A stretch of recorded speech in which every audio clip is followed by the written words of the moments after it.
Once again, welcome back to the Middle Age Gaming Show, the podcast where we talk about some of your favorite games within a different theme each week.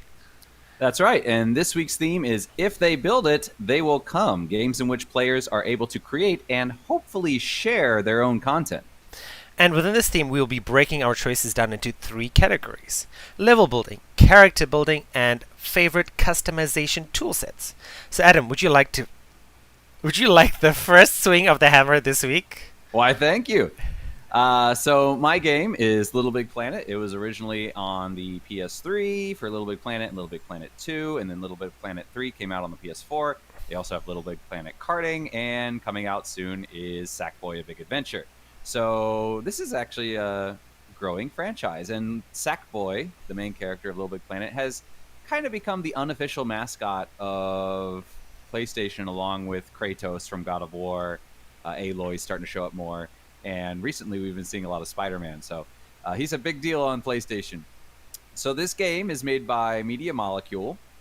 However, later it was created by starting with Little Big Planet 3. I can't remember their name. Studio Sumo Studios. I don't remember. But Media Molecule basically handed the reins over to another company, and they've kind of taken the game over, and they've been doing a pretty good job with it. They've really stuck with the original kind of spirit of it.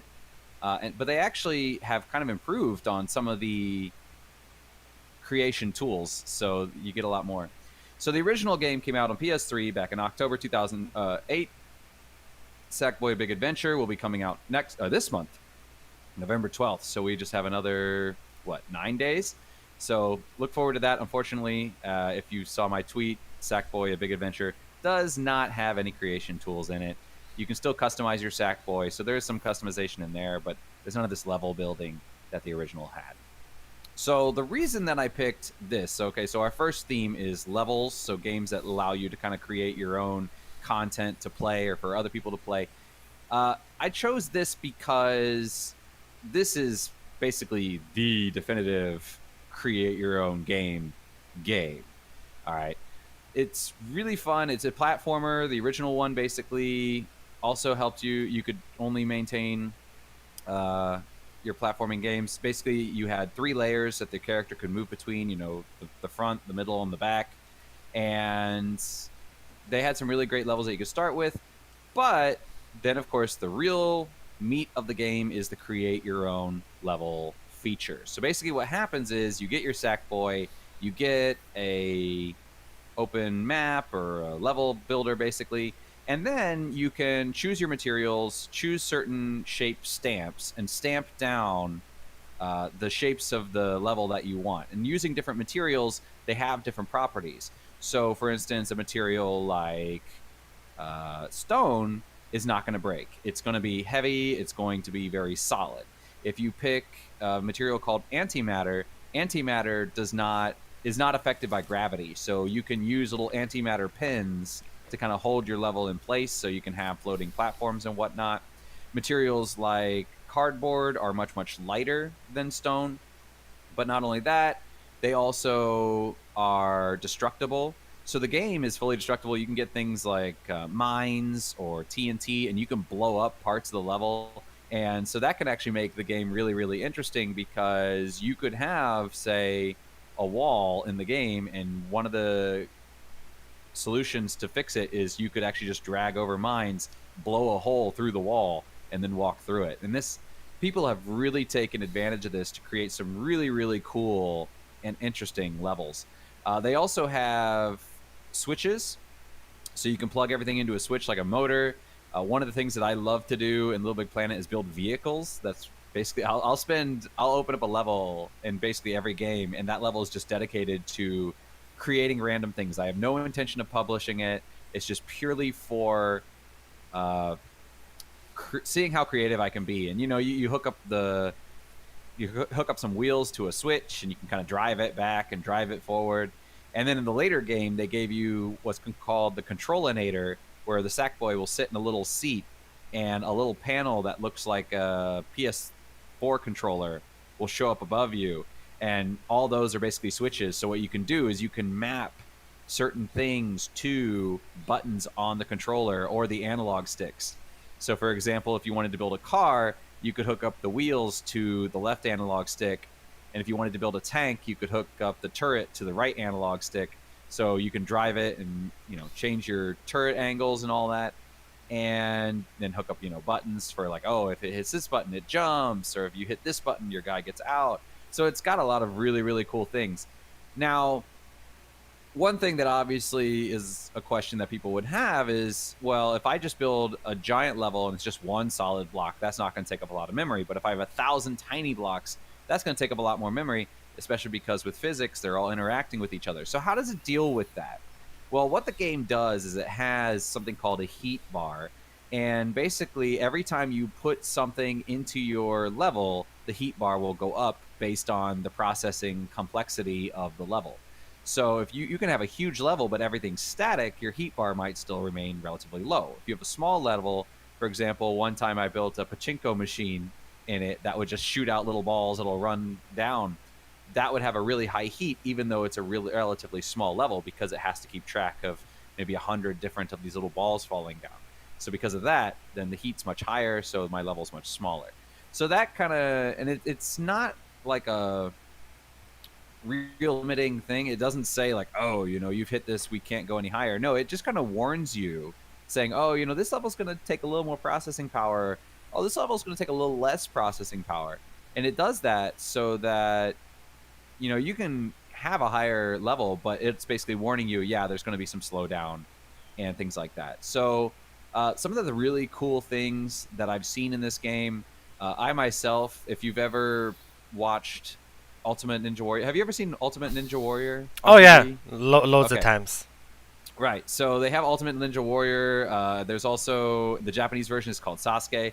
I basically watched the show and then recreated as much of their different, what do you call them, obstacles as I could. Yes. So I created an entire Sasuke level. It had, or an entire Ultimate Ninja Warrior level. It even had like the 3 levels, so you beat level 1, it's on a timer, and then you do level 2, it's not on a timer, but it's got more difficult things, and then it's got level 3 where you got the tower and you have to climb the tower to the top within a certain set amount of time.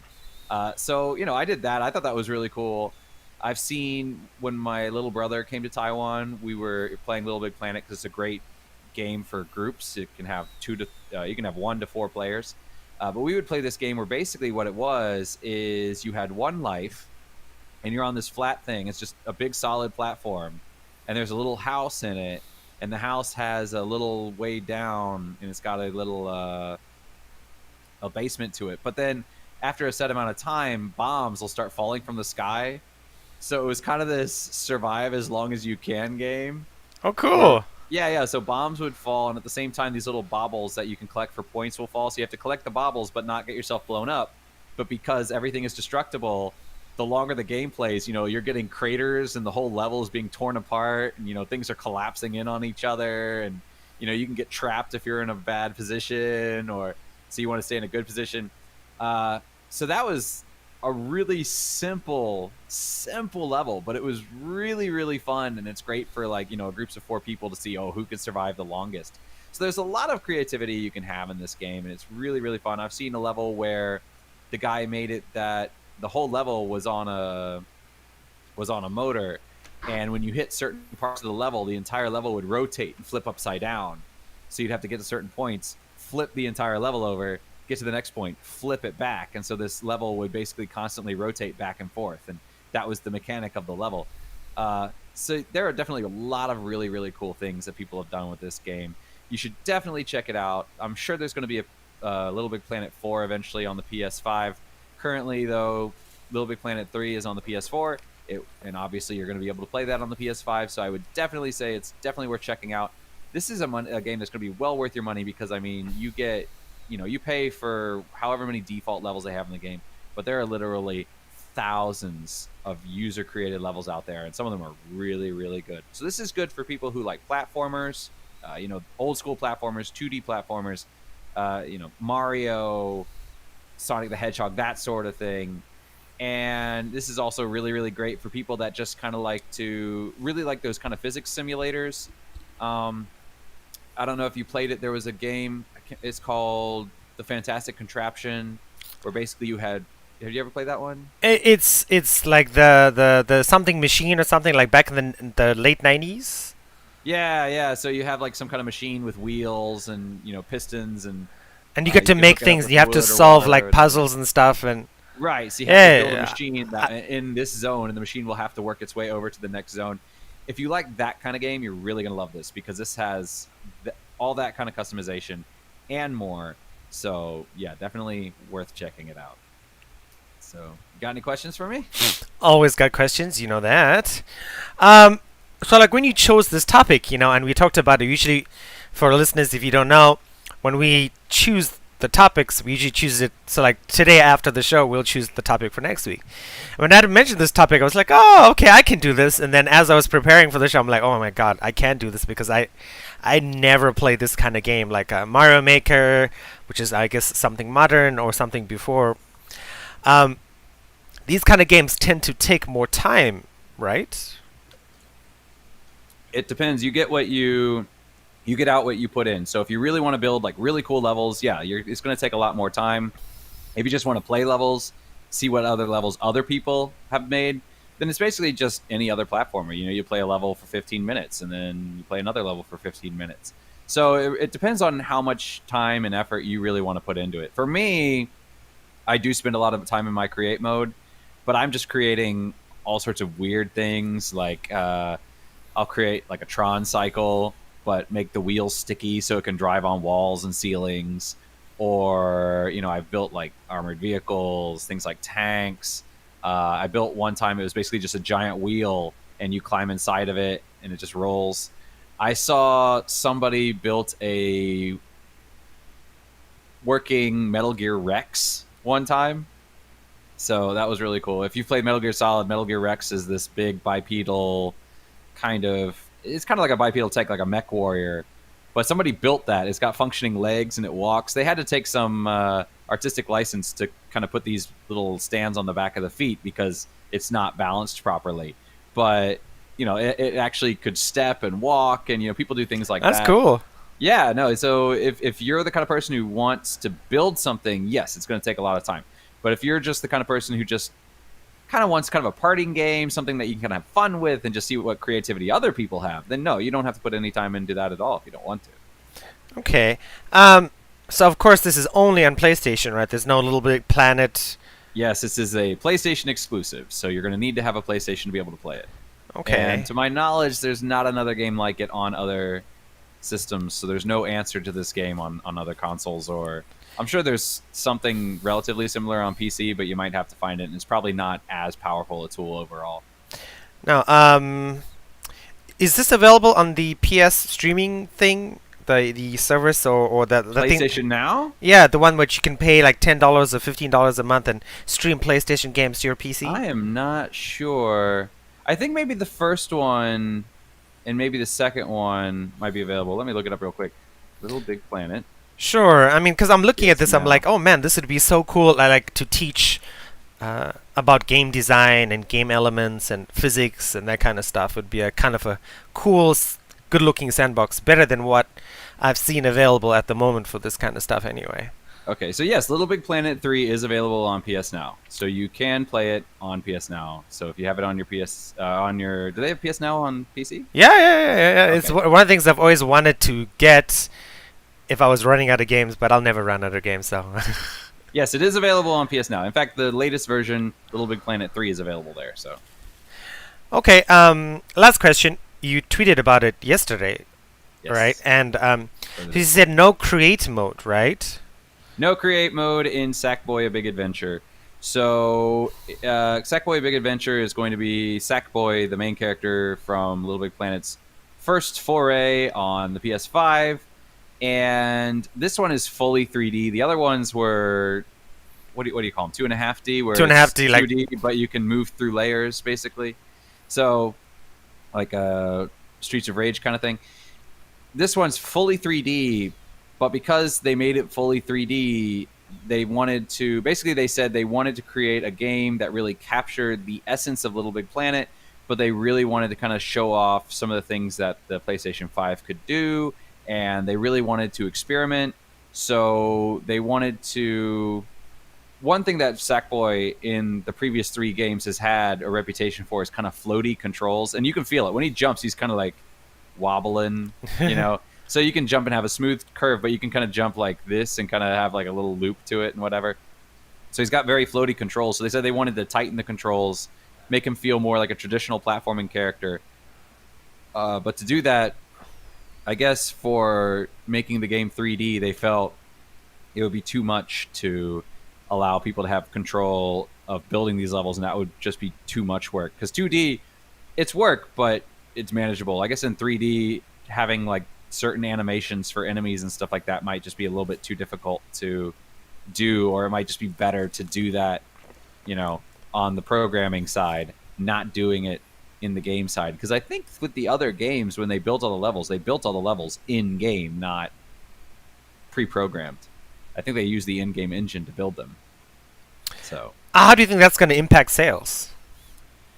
they haven't really talked about it. Like, that was the thing is, when I saw it coming out, I was like, yay, new Little Big Planet. And I was like, oh, they named it Sackboy: A Big Adventure.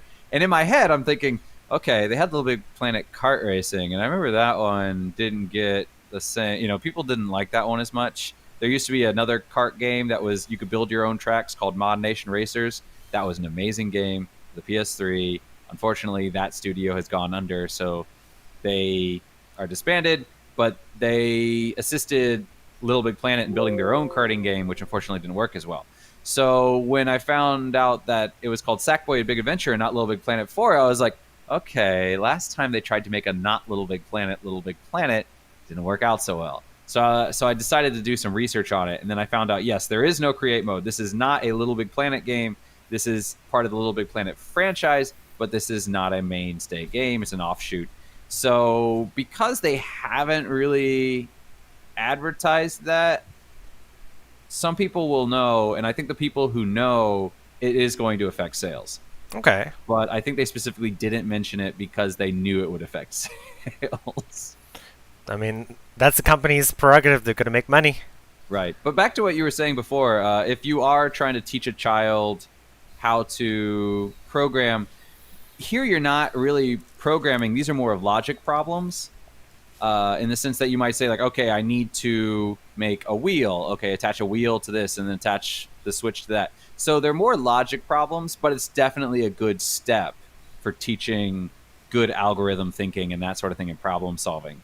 So this would definitely be a good game for if you're doing, say, like a programming class and showing people, here's a problem.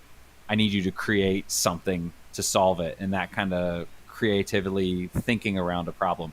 This game would be a very good option for that. Yeah. Okay. Okay. As I mentioned to Adam before online, I do not have something as cool as Little Big Planet because I never played this kind of game before. But I do have something that's kind of related to levels in a way. It's called Death Coming. It's made by a Chinese studio. They're, I guess, somewhat big. They have 3 offices in China. To me, why this was cool is this is a game where it's a puzzle game where the levels are really integral to the way you play the game. So in Death Coming, you play as Death, and your job is to kill people, and you can see it in the trailer right there. While you are killing people, you have to worry about aliens. You have to worry about being found out, or say aliens. You have to worry about angels. And as you can see in the trailer, as people have watched somebody die, they freak out. And in each level, you have to kill a certain number of people. And a really cool concept, really cool art. When I played it, I was like, wow, this is really, really cool. It was released on November 6, 2017. It's a non-linear puzzle game, so what that means for us laymen is that you can solve it any way you want to solve it. If you want to kill somebody this way or that way, and there's loads of ways to kill people. It all works out. So it's for anybody who likes puzzle games. Even like me, for someone who's not a fan, it was just easy, relaxing fun. If you really, really hate puzzle games and you don't like thinking, because I sometimes get like that, then this is not for you. I stopped playing this game just because it got too difficult later on and it took too much time. It does get hard, but there are solutions online. There are YouTube videos. I love the pixel art style. I love the vibrancy of the worlds. I love the number of ways you can finish a level. I love that it's actually available on all platforms, Android and iOS. So it's one of those things that if you're at a break at work or in the lunchroom or wherever you are, you can just whip this out. You can have a go at a level. You can stop it and maybe not finish the level and then just do it some other time, and you've remembered all the ways you've killed somebody, and you can do it much faster. Come back to the point of the episode is the levels here are designed to facilitate unique ways to finish the game, which is why I love the game. Awesome, simple, cheap as well. It's $10 US. Less than that when you get it on sale. We're in November, so you wait a good 4 weeks, it'll be the Steam Christmas sale, and you can pick it up cheap, even on Android iOS. So what do you think, Adam? All right. This looks interesting. Is it free, or do you have to pay for it? You've got to pay for it. There might be an ad version on Android, which I can check now, but I know iOS, everywhere else, you have to pay for it. Okay, that's too bad. I've never paid for a mobile app. No, I mean, this One of came those out guys that this always came out do on that. PC first. Oh, okay. Interesting. Yeah, it looks really cool. So, can you give us some examples of ways that you might end somebody? So, as you look on the trailer, you might like push something down and it falls and hits somebody. You might turn a traffic light from red to green when cars are still driving, and a car just plows through a bunch of people. You might cut down a power line, and the power line sweeps over a pool where people are swimming and kills everybody in the pool. You might cause a nuclear reactor to explode and just incinerate a whole place. Oh, wow. Yeah. There are so many ways. A gardener might be raking some leaves, and you put the rake in a place where he's walking, and he steps on the rake, and he just instantaneously the rake goes into his eye. So it's pretty ridiculous. Yeah. Wow, that's interesting. There are loads. So would you say that because you were saying it's difficult? I mean, is it difficult in the sense that avoiding the angels, or is it difficult in figuring out how do I kill people? Like the nuclear reactor puzzle was quite difficult because, I mean, as you can imagine, a nuclear reactor, to overload it, you should never do that in real person. In real life, Real I should. Yes. You have to do multiple steps in order to get it to overload and do the level. And those steps, and as you sort of do things in the later levels, in the beginning, there are no angels or guardians of light to stop you. But in the later levels, as you do stuff, you can't do it at some times because they're angels who watch. And if they find out who you are, and if you get caught like 3 times, then the level is over. So you're possessing a human body, basically? No. You're just death, and you're sort of like an invisible state causing things to happen. Okay, so you basically have to make it look like everything's an accident. Once they kind of get wise and they're like, these are an accident, somebody's causing it. Exactly. That's how you look. Yes. Okay. Is it multiplayer or just single player? Just single player, because it is a puzzle game. I guess you could do it multiplayer. That would be interesting. But yeah, no, just single player. Okay. Does it have? I mean, just looking at kind of the art style to an extent and hearing kind of how it works, is there a kind of an aspect of Among Us in there with the "I want to kill you, but I don't want to get caught" kind of thing, or would this appeal to the same crowd? Or I mean, kind of like you play this, you don't want to get caught, but this is very much a single player game. It would be a kind of game you could play with somebody and talk about how do you solve this problem. Like you can do Steam remote sharing and say, oh, okay, it would be something to chat about.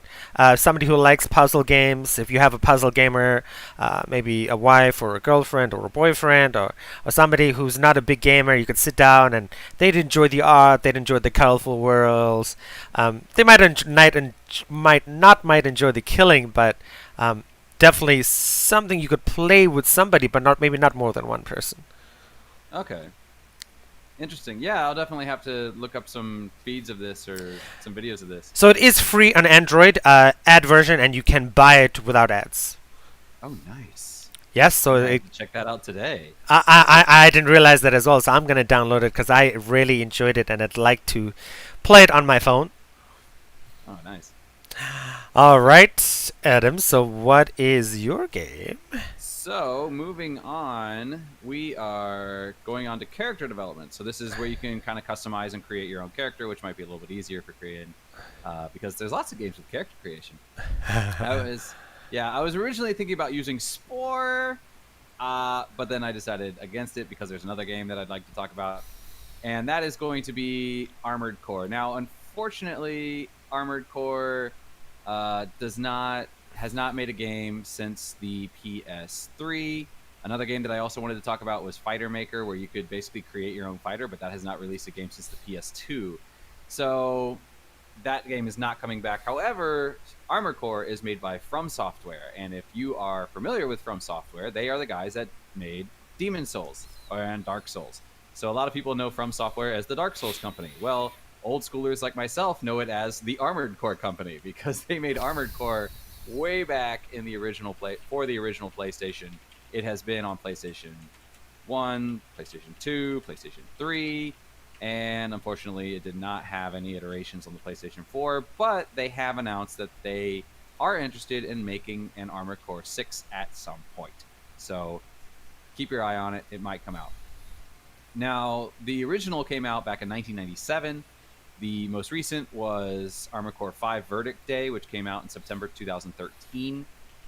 It came out for the PlayStation and the Xbox, and basically this is a build-your-own mech style game. Now, there are lots of build-your-own mech style games. I mean, we've had, was it Earth Siege? You've had Mech Warrior. What was the one you mentioned last week? BattleTech. BattleTech. Yeah, so there's lots of these build-your-own mech games, but nobody does it like Armored Core. Okay, Armored Core basically, their mechs are more of the Gundam style, humanoid, legs, arms, a head, that sort of thing. And they let you customize each and every component. So you can select which arms you have, you can select which core you have, you can select your legs, you can select your head, you can select your boosters that allow you to fly, you can select your cooling system, you can select your engine, you can select your targeting system, all these things, and then of course your entire weapon loadout, which consists of 2 back weapons and 2 arm weapons. And so customization is a really, really important aspect of this game. So basically, when you're building a mech, the first thing you're going to look at is your legs. And there's 4 styles of legs. You have bipedal legs, which are your humanoid legs. You have reverse joint legs, which kind of look like these chicken leg things. You have the quad legs, which are spider leg looking things. And then you have your kind of hovercraft floating thing. Oh, and then there's a 5th one, tank legs. So tank legs are going to have the strongest, are going to be able to hold the most weight. However, they don't fly very well because they're very, very heavy. And they can't jump, so you can just kind of rocket around. The humanoid legs are kind of your standard legs. You have heavy variants and light variants. The heavier ones are going to be a lot slower. The lighter ones are going to be a little bit faster. You have your bipedal legs, which are similar to the humanoid leg. Or sorry, you're going to have your reverse joint legs, which are similar to the bipedal humanoid legs. However, they tend to carry less weight. They tend to be a little bit higher, a little bit less armor, but you can jump really high with them. So these are great for flying because you can get that initial jump off the ground thing. And then the quad legs are typically lighter, but they're faster. You get hovercraft legs, which are even faster than the quad legs, and they can fly over water because you're hovercraft, but they're super, super fast, but they have almost no weight limit, or no weight, so you can't put a lot on them. And then, of course, that covers all the legs. So you start with the legs. You figure out how much can I carry. Then you can put on your core, and your core, which is basically just how much armor you have. Then you can put on your arms. Your arms are going to basically tell you how stable you're going to be with your guns. Heavier arms are going to be more stable than lighter guns. You can put your targeting system in there, your engine in there, and you can make your mech overweight. So if you make it too heavy, it's not going to be able to move. If your engine is going to tell how much energy output you have. If you go over your energy output, then your mech's not going to move very fast because it's basically draining its energy all the time. If you don't have enough cooling, it can overheat your mech, which can damage you. So there's a lot going on in there. just kind of customizing all these different things. And then, of course, once you're done, you can take it out for a mission. Okay. And then from there, it's basically kind of a typical third person shooter kind of thing, except that in a typical third person shooter, you're aiming 100% with your analog sticks or with the mouse or whatever. Here, because you have your targeting system, it'll create a grid, and anything within your targeting system, you'll get a lock on. So there's different kinds. You have fast lock ons, you have long range lock ons, you have like long horizontal bars, but they don't have good vertical. You have ones with good vertical but not good horizontal. And then of course with your head, then in there you kind of get the other things like, does it have night vision? Can it target biological units as well as mechanical units? Does it have built-in radar? So that sort of thing. So if you're the kind of person that really loves games like, say, MechWarrior, but you're looking for something that's a little bit more fast-paced, you got some flying around, climbing buildings and whatnot, definitely check out Armored Core. Lots of customization options. Also, you can paint it, and you can paint each individual piece, so you can get your own custom color scheme. And if you're feeling artistically creative, you can create your own icon and just slap it on the shoulder there. So, Korean, you got some thoughts? Definitely loads of thoughts. This looks really cool. I mean, my first though is, why do you think there's never been a second or later Armored Core? Well, I mean, there's been a second. Armored Core 5, Verdict Day, was the one that came out on the PS3. Actually, there's a lot more than that, though. You have Armored Core, and then they had Armored Core Project Phantasma, Armored Core Masters of the Arena. So the first 3 games were Armored Core. Okay. And then you had Armored Core 2, and then Armored Core 2 Another Age, and then you had Armored Core 3, and then Armored Core 3 Silent Line, and then you had Armored Core Nexus, Armored Core Last Raven. Oh my god. Armored Core Portable, Armored Core 5, and then Armored Core 5 Verdict Day. So you'll see a lot that'll say like Armored Core 2, Armored Core 2 Another Age, Armored Core 3, Armored Core 3 Silent Line. And or Armored Core 4, maybe Silent Line was for Armored Core 4. I don't quite remember. But what they do is they're really cool in that you'll get the main game, say Armored Core 5, and then they'll come out with Armored Core 5 Verdict Day. And Verdict Day is basically an expansion, but it's also a standalone game. So if you get Verdict Day, you get access to everything you had in Armored Core 5, or in terms of parts, but you get new parts and you also get new levels. Whereas, however, if you have Armored Core 5 and Verdict Day, then you can use your saves from Verdict Day and actually retroactively get components from the later game and use them in earlier games, which is really, really cool. That's cool. And so this was, so everything that you have kind of saves across it. Or maybe it doesn't go backwards. But anything you have in the original game, when you play Verdict Day, you'll start with whatever you had in Armored Core 5. You don't have to start over from scratch. So they're really cool in that these are expansions and whatnot. They've actually made tons and tons and tons of these games. Now, I don't think they made one since 2013 because if I remember correctly, Armored Core 5 didn't sell quite as well. Oh no, Silent Line was Armored Core 3 now that I think about it. Sorry about that. I just got distracted. But yeah, Armored Core 4 really changed up the formula. The first 3 were very similar. Armored Core 4, they added kind of force fields as a shielding mechanism. They put a lot more emphasis on speed, so your mechs or your ACs, your armored cores, they were a lot faster. So, getting around and bolting around the levels were a lot faster. And then in Armored, but it didn't sell as well as the previous games. People didn't like it as much. And then in Armored Core 5, they got the guys who made Chrome Hounds to kind of come in, and they kind of took their spin on Armored Core. So Armored Core 5, your ACs are actually a lot heavier than they had been in previous Armored Cores. So in Core 1 through 3, flying was a relatively big deal. Armored Core 4, it was a huge deal. Armored Core 5, it's not really useful unless you're just kind of getting on top of a building. So you're not flying around in the same way that you were in previous Armored Cores. However, they did add something. They added wall jumping. So if you had 2 buildings, you could kind of like jump to get on top of buildings that way. So your mechs were a lot heavier. And again, it didn't sell quite as well as it had in the original trilogy or the original 3 or whatever. So I think they just kind of refocused on Dark Souls, Demon Souls, Bloodborne, those sort of things, and went in that direction. Why didn't it sell as well, do you think? I think it didn't sell as well, partially because Armored Core 4 didn't sell as well. It wasn't as popular. I think if I remember correctly, too, Armored Core 4 wasn't released in the West until much, much later than it was in Japan. I think it came out in Japan, and then it took a longer time to come out in the West. I might be wrong about that, but if I remember correctly, that was the case. So it just lost a lot of the popularity that it had with Armored Core 4 because they changed it so much. And then in Armored Core 5, they got back some of that goodwill, but it just wasn't advertised as well, or it wasn't. It's a very niche game, so if you're not into that sort of game, you're probably never heard of it. It's not a Halo. It's not a God of War. It's a little more niche. So I think when Dark Souls took off, they were like, okay, this is our golden goose right here. Let's focus on this. And then of course, it's one of the, but as with a lot of niche games, it does have a very strong cult following. So those of us who really do like Armored Core have been making a big fuss over it. So I think at this point, they're kind of like, you know what? Okay, yeah, we really should make another Armored Core game. Okay. So. Cool. So you think they'll probably come out with one for the PS5? It's a possibility. I think they might, just because for a long time they were kind of like, oh yeah, people are like, are you going to make another Armored Core? And they're like, probably. Are you going to make another Armored Core? Probably. Are you making another Armored Core? Probably. And now it's, are you making another Armored Core? Yeah, we're thinking about it right now. We're kind of debating what we want to do.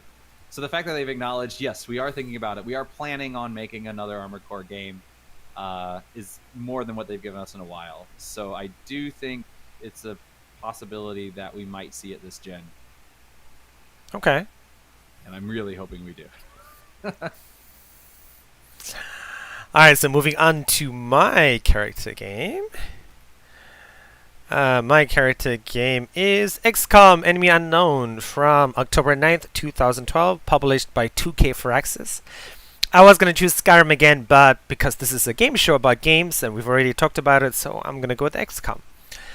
It's on all platforms, including Android and iOS, and this is only for tablets, so you need to have an Android tablet or an iOS tablet. XCOM Enemy Unknown, if you've never heard of it, if you've never played it, if you've seen it but never really understood what it's about, is you control a secret paramilitary organization called XCOM. As the XCOM commander, you defend against aliens, and you fight aliens, and it's a turn-based strategy game almost.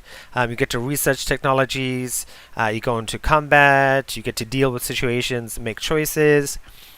It's for anyone who likes the turn-based combat of the 90s. Any kid of the 90s probably played this, unless you were not into games.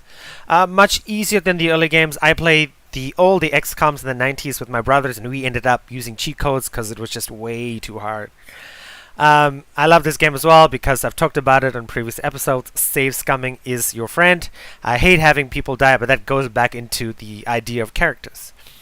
So why I loved this game is when it came out, I read some reviews and I'm like, oh, this is cool. And people were making characters of people that rarely knew. So I was like, I tried it. So I made characters with people I went to university with in Massachusetts. And as I'm playing the game, I'm like, oh my god, my friend died. Oh no, I can't do that. Reload again. And when you make characters, you can choose skin colors, you can choose country of origins, and I went to university with people from a wide variety of backgrounds. And you can choose their flags and their stories and their names, and they all come up with these cool nicknames, and you can make them specific classes, and it's kind of cool. It's definitely not as customizable as other games, but it's customizable in a way like naming somebody, and you can actually make their shape and body look like the person you knew before, which is weird but cool at the same time. I really like this game. Much easier than Shadowrun. Shadowrun, I've talked about before, has a lot of dialogue which can put people off. Shadowrun also has a lot of stats. This game has very minimal stats. There are only 6 stats in the game, from what I remember. It can be played multiple times. So Adam knows this, and I've spoke about it on the show before. I rarely play games multiple times. Very rare. But this game, I played it 3 times from beginning to end. Just because I enjoyed it, and there were parts in the game where you have decisions about, do you go this class or this guy, or this class or this guy? Do I do this mission or that mission? And if you do this mission, you can't do that mission, and you don't get the benefits from that mission. It's really cool. Really cool to be able to make characters. I would say play this before you play XCOM 2, which is the most recent game. XCOM 2, they did things in a more stressful way. There's timers on missions. This has very few time missions, which is what I like. It's more about the strategy, more about killing the enemy, more about research. I believe this is the far superior game to XCOM 2. Both are still really good. I played XCOM 2 twice or 3 times as well. But I think this is definitely the better game for making characters. XCOM 2, I didn't make any new characters. I didn't make characters from people I knew. Just because of time and stuff, but this is the game that got me into character customization. All right.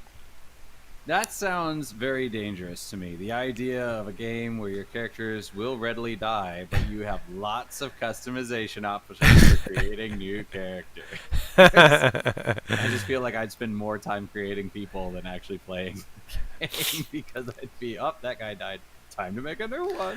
People play like that as well but I don't. I don't like it when people I care about die in any game, even if they're characters I made or characters I don't made. So I don't play games where characters die and you can never get them back very easily. Like Wolfenstein New Blood, that was like a very depressing game because you know that someone's gonna die in the game, and I don't want to spoil it. And because that person's died, I'm like, as I'm playing this game, I'm forcing myself to play the game because I'm like, I don't want this guy to die. He's a good guy. So now I can't do that. Can't do it. What? So even if it's story pertinent, you still don't like it? No. I mean, if somebody's like a character in a game or even in a TV show, I don't want that guy to die. He should be alive forever. I love this TV show or game. Okay, so you know how I've been trying to get you to play Valkyria Chronicles for a really long time? Yes. Maybe you shouldn't play it. I've already bought it. Oh, thank you. Well, sorry, because that's gonna happen. Oh no! You should have told me that earlier. You're gonna get attached to people in that game, and tragedy will occur. It's a war game. I mean, what do you expect? But anyway, back to XCOM. I'm glad you told me that I should play the first one first because I actually do have XCOM 2 on the PlayStation. It was offered as a free game once for the PlayStation Plus, and I have it. So I have XCOM 2, but I don't have XCOM 1. So if I was going to jump in, I would have jumped in on the second one. So you telling me that I should jump in on the first one actually is good news. If somebody's more like my personality, I mean, I think for you, you've got a wide array of gaming talents. Some of the things that a lot of people didn't like about 2, I think you'd be fine with. Oh, okay. Like the timers? Yeah, because there's a lot of timers, a lot of more decisions than the first one that you make, and after you make those decisions, you can't go back to change them unless you reload. And I think you'd be fine with it. Does that give it some replay value? Oh yeah, loads of replay value. Plus, now if you pick up XCOM 2, you get all the expansions and stuff, and those have lots of replay value and lots of an increase in difficulty. Both of these games, people complain that they were too easy. Firaxis tried to make it more accessible for people, which is good because the 90s games were just way too hard. So when you say timed, is it timed like a timer, like 9, or is it timed by turns, saying you have turns? To do within this So you had like 12 turns, and you had points or parts in the game where you can increase the number of turns, but that just sort of added pressure to a game. Where in the first game, even in the second game, when the missions without timers, you can sort of play defensively, you can take your time, you can think, it's more relaxing. But with the timers, somebody like me who has limited time, or other people like who have limited time, you're like, oh my god, I have an hour, I just don't want to die and lose and then finish this game. I'm like, oh my god, everybody died, I have no time to play this again today, and just leave your house, go to work or go to what you have to do. And like, oh my god, all my friends died. Oh, this world is terrible. I suck. Maybe I shouldn't be making friends in this game. So, with the customization, when you create a new character, do you set their class then, or can you swap them? You can become this. In XCOM 2, you get to choose the class later on. In XCOM Enemy Unknown, you choose the class from the beginning. Okay, and then they're stuck as that class. Yep. As long You, as you they're- can respec. There is an option to respec in 1 and 2. Okay. So you can switch classes. Yes. All right. See, because I've only played, as far as these tactical games, I've played Final Fantasy Tactics, Tactics Ogre, and the Disgaea series. Disgaea? I always called it Disgaea. I don't know how to pronounce it. Disgaea? Yeah, I don't know how to pronounce that game. But I played that one, and then in Final Fantasy Tactics, you could switch your class at will. Basically, you just say, okay, this guy's a monk. Well, I don't want you to be a monk anymore. I want you to be a black mage. Boom, you're a black mage. Fantastic. Everything's fine. Whereas in Disgaea, in that game, basically when you set your character as a class, and then they stay as that class, then you'd have to kill and resurrect the character as a new class, where they would maintain all their previous knowledge, but they reset at level 1 as the new class. So how exactly does it work in this game? When you respec, your character goes back down to his or her original level, or it, because you do get mechs as well. And then you put your points into, because the skill trees are not complicated in both games. You have one side for one class, one side for this, basically dual classes. And if you choose this side, you can't do that side. If you choose that side, you can't do this side. So if you respec later on in the game, you can just say, okay, this class doesn't suit this guy's stats, or I need more of this kind of class for this mission. So you just delete this spec and you go back to this side. There is a cost to it. I don't remember what exactly it is. You can't just respec willy-nilly. There is something that takes it out of something for you to do that. Yeah. But if you respec, your character goes back to an original level, or after you spec them, they're back up to the level they were. So it goes back to the original level, like a basic character, and then you respec him back up to whatever level he was at. Okay, so you're not like resetting your character down to level 1, right? No. Oh, well, I mean, it does sort of like, but it's like down But to I mean, level 1. When you go back into combat, he's not level 1. No. Okay. Because in the respec screen, he just goes back down to level 1, and then as you respec him, he goes up in level. Now, did you find yourself respecing a lot, or were you kind of satisfied in a way that you're like, oh, this works really well, or is it more like you have to experiment and you're kind of like, oh, I don't really like that, and you end up respecing quite often? I never respect in the second game, both times or that I played it, just because you go on so many missions, you have to recruit multiple soldiers. So usually instead of, you don't have 4 or 5, you probably have maybe 20, 25 soldiers.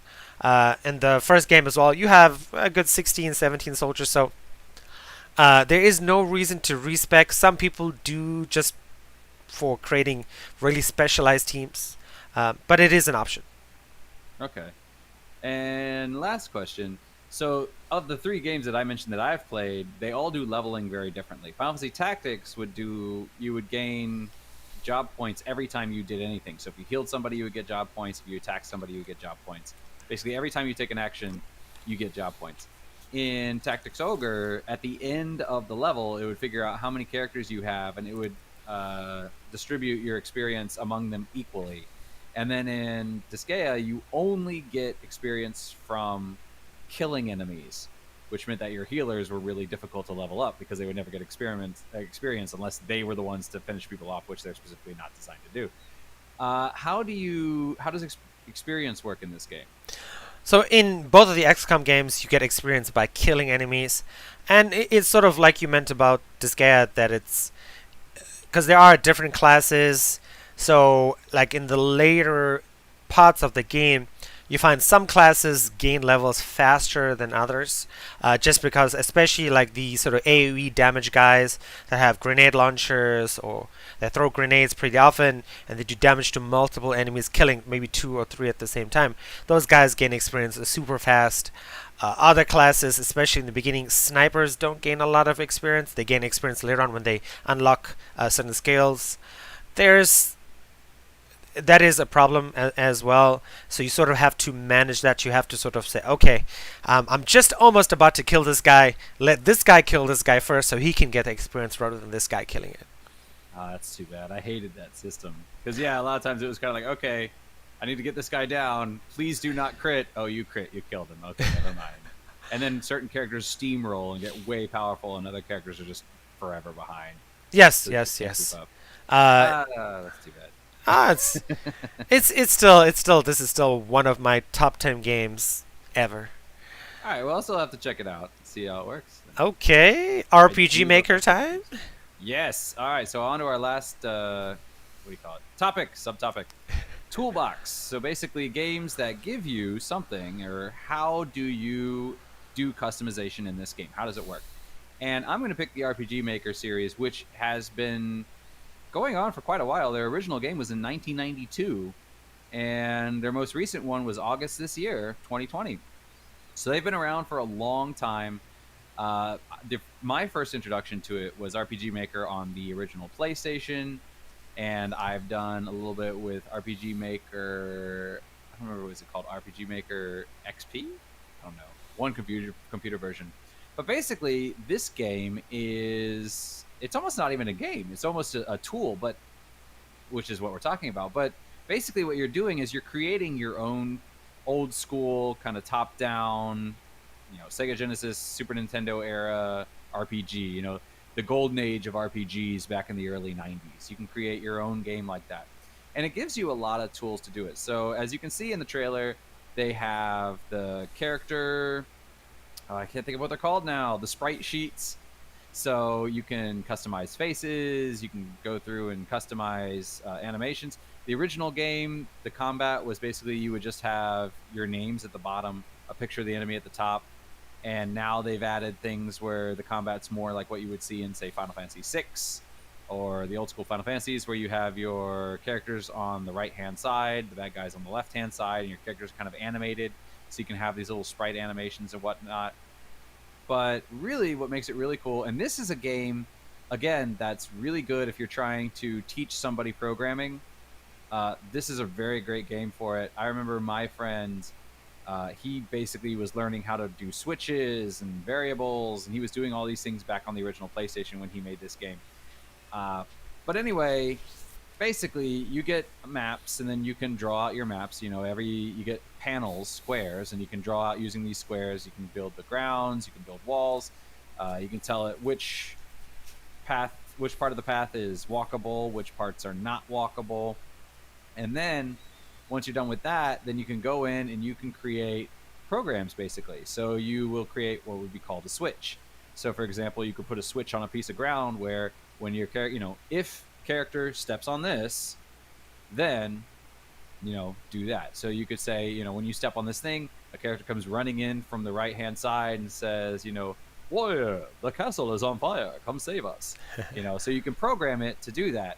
And then you keep track of when switches are turned on and turned off.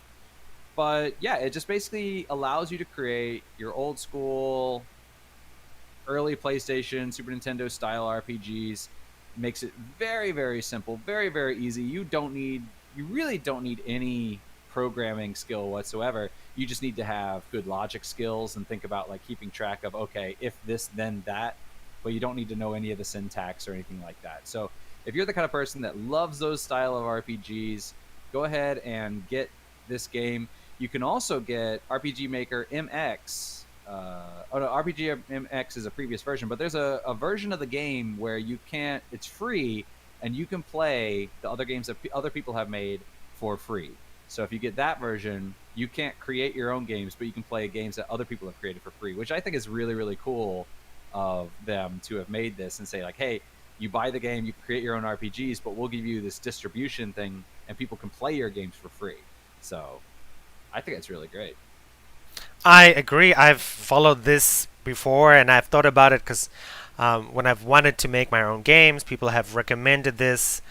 Um, can you export your games to an executable so that you can actually upload these to itch.io and actually start selling it? I think you can. If I remember correctly, I think you can on PC. For the PlayStation, if you want to get it, you have to download basically the app or the game that basically allows you to play these things. and then you can go up to their server and get the distribution that way. But I'm pretty sure you can save it as an executable. I know in older versions you definitely could, because I kind of messed around with some of the older versions, and yeah, you could create an executable file and then send email it to your friends. Excuse me. Okay. You could create an executable file, email it to your friends, and then they could play it. They did not have to have the RPG Maker game in order to do it. No. Okay. Very cool. Did you ever make anything? The hidden design talents of Adam Gray. I've started a couple projects. I've never finished them. Oh, you're like me. Not personally. I've started several projects. I've never finished them. Back when was I in junior high school or high school? Back when we played on the PlayStation, my friends and I would make a game, and we actually did finish one game and almost finished a second one. But that was back on the original PlayStation version, not on the PC. So, but yeah, I've started ones, and then I get caught up on something. I'm like, oh yeah, I'll build this town, and this town's great and everything. And I'm like, no, I'm going to do music. And then I start doing music, and I'm like, I suck at making music. Let's play some Ghost of Tsushima. Like. So I've definitely started some, but never finished. But I always intended to. Okay. Yeah. In terms of difficulty, how difficult would you say? Like, what is the age that people should be using this? I mean, can elementary school kids or middle school kids use this? I mean, we basically were middle school kids when we started it. Maybe we were senior high, but definitely middle school kids can handle it. Now, with the PC version, I'm pretty sure the newest version has this as well, but previous versions had Ruby. Have you ever heard of Ruby? Yes, I have. Okay, so for those who don't know, Ruby is a programming language similar to like Java or HTML and that sort of thing. So the game had all the tools you would need, but if you wanted to, you could actually go and use Ruby to augment the code of the game itself, so you could add things that weren't in the game. So for example, if you wanted a special kind of cutscene, or if you wanted certain battle mechanics or certain mechanics in the game that are not default in it, you could physically go in and program those in yourself. I'm pretty sure new versions of it have that as well. Now, that you probably want some programming experience, so somebody who's a little bit older and knows what they're doing. But for the base game, just creating a game with story and characters and that sort of thing, pretty much if you have basic knowledge of logic, you're going to be able to do this. Okay. So there's kind of two levels of it, yeah. Would you ever consider making a game again? Oh, absolutely. I consider it all the time. I'm like, oh yeah, I should finally finish this project. But yeah, no, I would definitely consider making a game sometime. In fact, that was one of the reasons that I got hung up, was when I was creating a game. Like I said, the original battle system, you had kind of the enemy right there in front of you, and then at the bottom of the screen, you had your characters' names with their stats, life and health and all that. And I didn't like that aesthetic. I wanted to have like the old school Final Fantasy games where, bad guys on the left and your guys are lined up on the right. They're kind of standing there with their sword, and when it's their turn, they jump and they swing. Yes. And I wanted to do that, but that wasn't in there. So I did a lot of research online. Other people had figured out how to do that, and so you could go in and they would, on GitHub or whatever, they would list their code that they had used, so you could just copy and paste it into Ruby, and you could get that effect out of it, so you could add that element to your game that's not default in the game. So I did research on that, but I never could quite get it to work, because also you had to have specialized sprite panels and stuff like that. Newer versions of the game have that automatically in there, so you don't have to worry about it. But that was kind of what hung me up on the original, and that's kind of why I quit. So sometimes I think, oh, you know what, maybe I should pick up this one for PC and get back in. But it is a time sink even larger than Little Big Planet, so that is something to consider. But I think it'd be interesting to kind of watch a stream of somebody doing it and kind of walking through, oh, this is how I'm doing switches. This is how I get this to work. So I'm sure there are people who must do that. There's got to be people that do. So I might have to check a few of those out. And if there's not, maybe I'll have to consider getting it and starting my own. Why not? Time. Yes. Exactly. All right, I do not have something as cool as RPG Maker, but it's something a little bit similar. It's called CodeSpark Academy.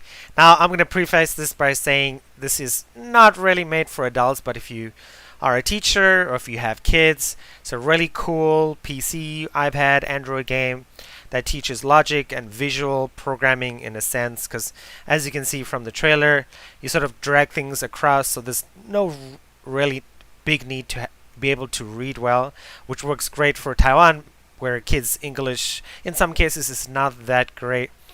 The company was started in 2014. The PC, Android, and iOS version, or anything with a web browser, really was released in 2016.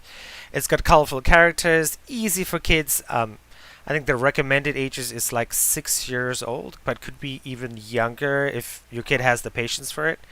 It's fun. Like when I use this in class, I mean, I play some of the games, and while they're not fantastic, they're actually pretty interesting. They teach a lot about logic, a lot about programming. One thing I wish this did is it sort of had more options for games you can make, because pretty much you can only make 2D games, as you can see from the trailer, or 2.5D games. And they're usually some kind of platformer. You can make story games as well, but in my probably a year of using this, kids in Taiwan anyway don't really like making stories. They prefer to make platformy games or shooters or 2D shooters. Really cool, lots of things you can do. Easily got weeks, months, a year to 2 years worth of content. It's totally free. There are lesson plans online for teachers, but those are kind of limited. It's definitely a good step before if you're doing Scratch Junior and you want to do Scratch. This is a good step in between Scratch Junior and Scratch, because it's more complicated than Scratch Junior and less complicated than Scratch. I mean, even for adults, if you've never programmed before, if you have issues with logic, like some people do, I have issues with logic, this is a good thing to sort of like, okay, you can figure out the way logic works in games. Download it on your iPad, on your Android tablet, on your phone, on your computer. Give it a go and see what you think. Oh wow! You basically answered all my questions right away. Yeah, I was going to ask, is it free? And you said yes. And then I was going to say, would you recommend this for people like who are doing Tinker or Scratch? And would they do this is like a pre thing to do it before it or at the same time? And you answered that. You pretty much answered all my questions. Yeah, this was like a really hard category this week, because I've thought about RPG Maker and other stuff. I'm like, oh, I had a toolkit before for Visual Novel Maker, but that didn't really count as a toolkit because it was just a visual novel. So this was like the only. I'm like, okay, this is a toolkit, kind of, but for kids. Yeah, no, I think this is a great entry, and this is great because this is something that, I mean, unlike what RPG Maker is definitely not for kids.